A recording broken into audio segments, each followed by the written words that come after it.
Subscribe करें और देखें एक दिल दहला देने वाली हॉरर स्टोरी। बिना घबराए बेल आइकॉन प्रेस करना ना भूलें। एक बार की बात है, एक जनकपुर नाम का गांव था। उसी गांव से थोड़ी ही दूरी पर एक छोटा सा बांस का जंगल था।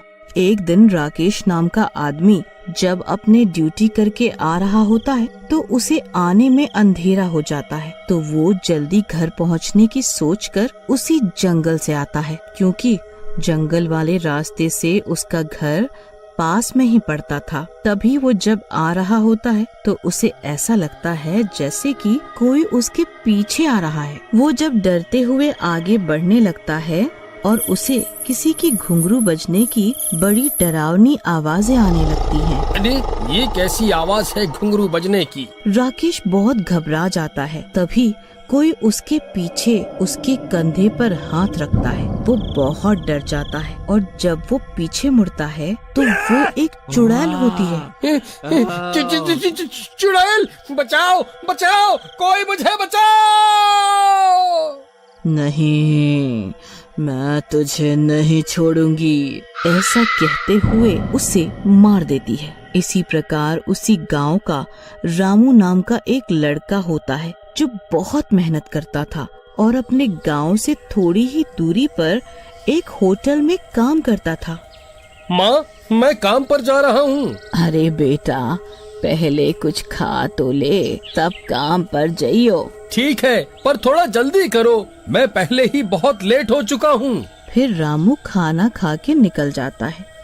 उस दिन उसे भी घर तक आने में देर हो जाती है। ओफो, आज तो होटल में बहुत देर हो गई। क्यों ना आज मैं जंगल के रास्ते से चल लूं, वो रास्ता छोटा पड़ेगा और मैं थोड़ा जल्दी घर पहुंच जाऊंगा। तो वो भी उसी जंगल से चल पड़ता है। तभी उसे कुछ दूर चलने पर कुछ लोगों की भीड़ दिखाई देती है। वो उसे देखने के लिए वहीं पर रुक जाता है और देखता है कि वहाँ पर एक सुंदर औरत नृत्य करती हुई दिखाई देती है और उसके पास ही दो आदमी ढोल तबला बजाते दिखाई देते हैं और वहाँ पर आनंदमय माहौल होता है। अरे वाह, क्या बात है! यहाँ पर तो खूब रौनक जमी हुई है। क्यों ना थोड़ी देर रुक कर देख लूं? अरे वाह, कितनी सुंदर नर्तिका है ये, और इसका नृत्य भी कितना सुंदर है। रामू मदहोश होकर उसे देखने लगता है। फिर वो अपने घर के लिए चल देता है। वाह, आज तो मजा आ गया उसका नाच देख के, पर रात काफी हो गई है आज तो। तभी पीछे से किसी के कदमों की आहट होती है। अरे ये कैसी आहट है? मुझे ऐसा क्यों लगा कि कोई मेरा पीछा कर रहा है। रामू डर जाता है और एक पल रुककर पीछे पलट के देखता है। अरे यहाँ तो कोई नहीं है। लगता है उसके नाच का हैंगओवर नहीं गया अभी तक मेरे सर से। फिर जैसे ही रामू थोड़ा आगे बढ़ता है तभी फिर से उसके पीछे एक साया के भागने का एहसास होता है। तभी उसे ऐसा महसूस होता है कि कोई पीछे से उसके कंधे पर हाथ रखता है और जब वो पीछे मुड़ता है तो वो एक खूंखार चुड़ैल होती है। अरे बचाओ, चुड़ैल चुड़ैल! रामू जोरों से भागना शुरू कर देता है और वो चुड़ैल भी उसके पीछे पीछे भागने लगती है। बहुत शौक है ना नाच देखने का? ओह, तुझे नाच नचाऊं आज। आमी जे तो मार, आमी जे तो मार। और देखते ही देखते वो उसे मार खाती है। फिर कुछ दिन बीत जाते हैं। उसी रास्ते पे एक नौजवान गुजर रहा होता है। तभी उसे लगता है कि कोई उसके पीछे आ रहा है। राजू पीछे मुड़ के देखता है और रुक जाता है। जी आप कौन, और आपको मुझसे क्या काम है जो मेरे कंधे पर पीछे से ऐसे हाथ रखा? जी, मुझे अपने घर जाना है। चलो तो मैं तुम्हें तुम्हारे घर छोड़ देता हूँ। नहीं, मेरा घर यहाँ से बहुत दूर है। चलो ठीक है, तुम मेरे साथ मेरे घर चलो। ठीक है, चलो। फिर वे दोनों एक साथ घर के लिए चल देते हैं और रास्ते भर बात करते हैं। क्या नाम है तुम्हारा? मोहिनी। ऐसे ही वो घर पहुंच जाते हैं और रात भर वहीं दोनों बातें करते हैं और बहुत अच्छे दोस्त बन जाते हैं और उन्हें एक दूसरे के साथ रहना और देर रात तक बात करना अच्छा। इसी तरह ही वो लड़का रोज अपने काम पर जाता और रोजाना की तरह जानबूझकर लेट आने लगा। वो लड़की रोज की तरह उसके कंधे पर हाथ रखती, उससे बात करती और रोज उसके साथ उसके घर जाती और देर रात ऐसे ही दोनों बातें करते। इस तरह राजू इसी तरह उस लड़की के वश में हो जाता और रोजाना वही कहानी दोहराता है। बेटा, आजकल तुझे क्या हो गया है? तू हर रोज काम से देर रात लेट आता है और खाना पीना भी अच्छे से नहीं खाता। कहीं तू मुझसे कुछ छुपा तो नहीं रहा है, या तेरी तबीयत तो खराब नहीं है ना? क्या माँ, कुछ भी बोलती हो तुम। बुढ़ापे में सठिया गई हो लगता है। अब जाओ और मुझे आराम करने दो। राजू की माँ को राजू का व्यवहार बहुत खराब लगता है, पर वो चुपचाप वहाँ से चली गई।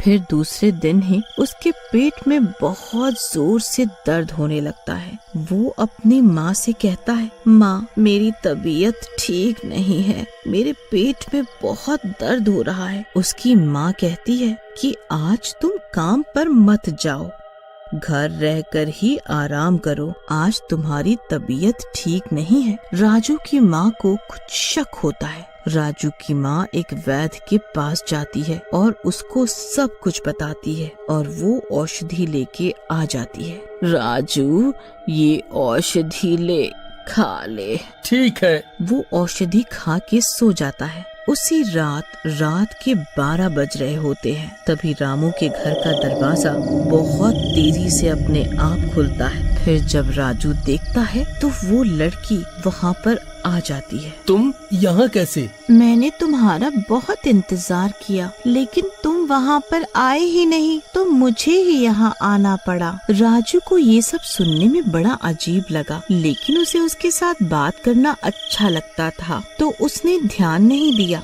लेकिन जब बात करते करते राजू का हाथ उस लड़की की कमर से छू गया, उसे ऐसा लगा जैसे उसके साड़ी के पल्लू के नीचे कोई सिर्फ हड्डियां ही हो और कुछ ना हो। राजू को कुछ अलग लगा। अच्छा, अब तुम एक काम करो, अब तुम जाओ। आज मेरी तबीयत ठीक नहीं है, मैं कल फिर तुम्हें वहीं उस जगह पर मिलूंगा। ठीक है। मन में गुस्सा करते हुए लड़की चली जाती है। तभी राजू सुबह ये सब बात अपनी माँ को बताता है। माँ, मुझे तुमसे कुछ कहना है। कहो बेटा, क्या कहना है? राजू अपनी माँ को सब सच सच बता देता है कि उसके साथ बीते कुछ दिनों में क्या क्या हुआ। बेटा, तू मुझे ये सब अब बता रहा है? मुझे माफ कर दो माँ। ठीक है, जो हुआ सो हुआ, परंतु अब हमें इसका कोई उपाय ढूंढना होगा। फिर राजू की माँ एक मंदिर में जाती है और वहाँ के पुजारी बाबा को ये सब बात बताती है, जो जो हुआ था, और उपाय पूछती है। चिंता मत करो, मेरे पास इसका उपाय है। तभी वो बाबा उसे एक तावीज देते हैं और उस लड़की के गले में पहनाने को बोलते हैं। उसकी माँ वो तावीज लेके आती है और राजू को दे देती है और उसे बता देती है कि आज जब वो लड़की आए तो उसके सो जाने पर ये तावीज उस लड़की के गले में डाल देना। ठीक है माँ, यही सही मौका है इसे ताबीज पहनाने का। फिर जब रात को मोहिनी घर आती है तो वो दोनों खूब सारी बातें करते हैं। फिर राजू मोहिनी के सोने का इंतजाम करता है और जैसे ही वो सो जाती है, राजू वो ताबीज उसके गले में डाल देता है। ताबीज के गले में डालने पर वो लड़की चुड़ैल के रूप में आ जाती है और जोर जोर से चिल्लाने लगती है। मूर्ख, ये तूने क्यों किया? मैं तुझे नहीं छोड़ूंगी, मैं तुझे नहीं छोड़ूंगी।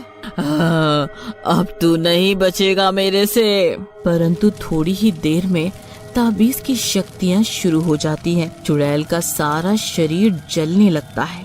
अरे, ये मुझे क्या हो रहा है? मुझे बचाओ, कोई है, मुझे बचाओ। नहीं। थोड़ी ही देर में चुड़ैल भस्म हो जाती है और उसकी हड्डियां पड़ी रह जाती हैं। राजू उनको हवन कुंड में डालकर जला देता है। रवि एक मध्यम परिवार से था। वो बहुत ही समझदार और संस्कारी था। रवि ने अभी 11वीं में प्रवेश लिया। वो शहर जाकर बड़े और अच्छे स्कूल में पढ़ना चाहता था, पर आर्थिक स्थिति ज्यादा अच्छी न होने के कारण उसे वहीं अपने पास के ही स्कूल में दाखिला लेना पड़ा। वो अपनी माँ की सिखाई बातों को ध्यान में रखकर खूब पढ़ाई करता। एक दिन की बात है। माँ, ओ माँ, खाना बना कि नहीं? मुझे आज स्कूल में जल्दी पहुँचना है। क्यों, आज क्या है स्कूल में? वो आज लाइब्रेरी के फॉर्म जमा करने हैं। अच्छा ठीक है, ले जल्दी खा, मैं तब तक तेरा टिफिन तैयार कर देती हूँ। अच्छा माँ, सुनो। हाँ बोल, क्या बात है? स्कूल की फीस जमा करनी है, पैसे चाहिए थे। पैसे तो बेटा जो तेरे पापा ने दिए वो घर के काम में खर्च हो गए हैं। रुक जरा, मैं देखती हूँ, अगर होंगे तो। अच्छा रहने दो, मैं कल दे दूंगा। ठीक है, मैं कल तक कुछ इंतजाम कर दूंगी, तू चिंता मत कर। रवि बिना फीस लिए ही स्कूल के लिए निकल जाता है। वो स्कूल जाते जाते यही सोचता रहता है कि माँ फीस कहाँ से लाएगी। रवि खुद ही पैसों का इंतजाम करना तय करता है। तभी उसे रास्ते में उसके दोस्त मिलते हैं। अरे रवि, आज जल्दी पहुँच गए? हाँ, वो लाइब्रेरी के फॉर्म जमा करने हैं ना, और फीस भी। सुना है लाइब्रेरी कोई बच्चा नहीं जाता। क्यों? अरे मेरे बड़े भाई ने कहा था एक बार मुझसे कि वो लाइब्रेरी भूतिया है। वहाँ एक बच्ची की आत्मा भटकती रहती है जो वहाँ कभी उसी स्कूल में पढ़ा करती थी। वहाँ कोई नहीं जाता। कैसी बातें कर रहा है? ऐसा होता तो स्कूल वाले लाइब्रेरी खुली क्यों रखते? वो मुझे नहीं पता, पर लोग कहते तो यही है। अच्छा छोड़ ये सब, तू फीस लाया? हाँ, मुझे याद था। मैं तो भूल गई, आज फीस लानी है। मैं भी नहीं लाया, तुम्हें तो याद था, फिर क्यों नहीं लाए? वो बस ऐसे ही।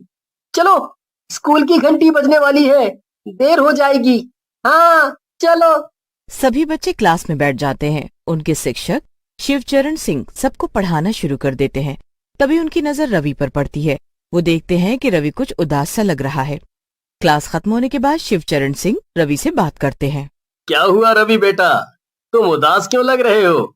कुछ नहीं गुरुजी, बस घर की समस्याओं को लेकर परेशान हूँ। कैसी समस्याएं बेटा? गुरुजी, वो बात ये है कि स्कूल में फीस देनी है, नई किताबें लेनी है, पर हमारी आर्थिक स्थिति इतनी अच्छी नहीं है कि मैं इतना कर पाऊँ। बेटा, जीवन में समस्याएं हमें मजबूत बनाने के लिए आती हैं, उनसे घबराना नहीं चाहिए। निरंतर आगे बढ़ते जाओ। जी गुरुजी। तुम बहुत काबिल बच्चे हो, कभी भी हारना मत और अपनी शिक्षा पर अपनी परिस्थितियों को भारी मत पड़ने देना। तुम चिंता मत करो, तुम्हारी फीस मैं जमा कर दूंगा, और तुम्हें जो किताबें चाहिए मुझसे कह सकते हो। आपका बहुत बहुत धन्यवाद गुरुजी, मैं आपके पैसे बाद में लौटा दूंगा। उसकी कोई जरूरत नहीं, तुम अपनी पढ़ाई पर ध्यान दो। रवि और रिया पढ़ने के लिए लाइब्रेरी चले जाते हैं। उन्हें वहाँ कोई बच्चा नजर नहीं आता। यहाँ कोई बच्चा क्यों नहीं है? अभी सबकी क्लास खत्म नहीं हुई शायद। रिया, कहीं तुम अंकित की बातों पर तो यकीन नहीं करती? मैं क्यों करूँगी उसकी बातों पर यकीन? नहीं, मैंने सोचा तुम उसकी बातों में तो नहीं आ गई। कि तभी अचानक रवि के सिर पर एक किताब गिरती है। मेरा सर! अरे तुम ठीक तो हो? ये कैसी किताब है? ये क्या लिखा है इस पे? भूतिया लाइब्रेरी। खोलकर देखें? हाँ, पर स्कूल की लाइब्रेरी में ऐसी किताब कहाँ से आई होगी? अरे बाद में सोचना, पहले पढ़ तो सही उसके अंदर क्या। रवि जैसे ही किताब का पहला पन्ना खोलता है तो उसमें किसी मिनी नाम की लड़की की कहानी लिखी होती है। अचानक रवि के हाथ से किताब छूट जाती है और किताब से एक चुड़ैल बाहर निकलती है। रवि और रिया दोनों बहुत डर जाते हैं। तुम कौन हो? मेरा नाम मिनी है। बचाओ, बचाओ। चिल्ला मत वरना दोनों मारे जाओगे। हमें छोड़ दो, हम दोबारा यहाँ नहीं आएंगे। कौन हो तुम? हमारी लाइब्रेरी में क्यों आई हो? ये कभी मेरी लाइब्रेरी भी हुआ करती थी। मुझे भी पढ़ने का बहुत शौक था, बिल्कुल तुम्हारी तरह। पर क्या हुआ, मुझे मार दिया गया। किसने मारा तुम्हें? स्कूल में कुछ लड़के थे जो मुझे रोज परेशान किया करते थे। वो अमीर परिवार से थे, उनके माँ बाप से स्कूल के टीचर्स भी डरते थे, इसीलिए उन्हें कोई कुछ नहीं कहता था। मेरे माँ बाप किसी और स्कूल में मुझे नहीं पढ़ा सकते थे, तो मैंने एक दिन तंग आकर लाइब्रेरी में आत्महत्या कर ली। तो बाकी लोगों को क्यों परेशान करती हो? मैं बस उन सब शिक्षकों को सबक सिखाना चाहती थी जो अपनी आंखों के सामने गलत होता देखते रहे। और उन बच्चों का क्या जिन्होंने तुम्हें परेशान किया? वो बच्चे इस स्कूल से जा चुके हैं। गलती हमारे समाज की है जो अमीर और गरीब में भेदभाव करता है। अमीरों के बच्चे चाहे कुछ भी कर लें, उन्हें कहने की किसी की हिम्मत नहीं होती। पर वो है कौन जिन्होंने तुम्हारे साथ गलत किया? हाँ, हम तुम्हें न्याय दिलाएंगे। क्या तुम सच में ऐसा कर सकते हो? हाँ, मैं शिवचरण गुरुजी से बात करूंगा, वो बहुत अच्छे हैं। अगले दिन रिया और रवि दोनों मिनी को लेकर शिवचरण के पास चले जाते हैं। गुरुजी मिनी का भयानक चेहरा देखकर डर जाते हैं और रवि से बहुत सारे सवाल करने लगते हैं। रवि गुरुजी को लाइब्रेरी की सारी सच्चाई बताता है। गुरुजी, मिनी को न्याय दिलाने में आप ही हमारी मदद कर सकते हैं। रवि, हम सोच तो रहे हैं, पर ये आसान नहीं होगा। हमें बहुत मुश्किलों का सामना करना पड़ेगा। कोई भी काम आसान नहीं होता गुरुजी। मैंने आपसे ही तो सीखा है कि मुश्किलों से हार कर अपना काम रोकना गलत है। अगर आप हमारे साथ हैं तो हम ये कर सकते हैं। रवि और रिया गुरुजी के साथ मिलकर उन बदमाश लड़कों को सजा दिलवाने के लिए योजना बनाते हैं और साथ ही दोषी शिक्षकों के खिलाफ सबूत ढूंढने लगते हैं। बहुत दिनों बाद सारे सबूत इकट्ठा करके वो लाइब्रेरी में मिलते हैं। रवि, अब हम मिनी को न्याय दिलाएंगे। गुरुजी, ये आपके पैसे थे जो आपने मेरी फीस दी थी ना? बेटा, अगर पैसे नहीं हैं तो कोई बात नहीं, लौटाने की जरूरत नहीं है। नहीं नहीं गुरुजी, बुरा मत मानिए, पर ये मैंने अपनी मेहनत से कमाए हैं। तुमने कहाँ से कमाए बेटा? गुरुजी, वो मैं दिन भर स्कूल का काम करता था और रात को चित्र बनाया करता हूँ। उन्हें बेचकर मैंने ये पैसे इकट्ठे किए हैं। वाह बेटा, मुझे यकीन है एक दिन तुम जरूर अपनी मंजिल तक पहुँचोगे। आप ये पैसे रख लीजिए, मुझे अच्छा लगेगा। चलो, अब समय आ गया है मिनी को न्याय दिलाने का। तीनों सारे सबूतों को लेकर पुलिस के पास चले जाते हैं और उन बदमाश लड़कों को कड़ी से कड़ी सजा दिलवाते हैं। मिनी भी वहीं मौजूद होती है, पर वो केवल रिया और रवि को देखती थी। सभी मिलकर खुशी खुशी लाइब्रेरी जाते हैं। आप सबका बहुत बहुत धन्यवाद। धन्यवाद देने की जरूरत नहीं मिनी, बल्कि मैं तुमसे अपने स्कूल के शिक्षकों की तरफ से माफी मांगता हूँ। मैं तुमसे वादा करता हूँ, जो तुम्हारे साथ हुआ वो मैं कभी किसी के साथ नहीं होने दूंगा। हमने तुम्हें गलत समझा, उसके लिए हम भी माफी चाहते हैं।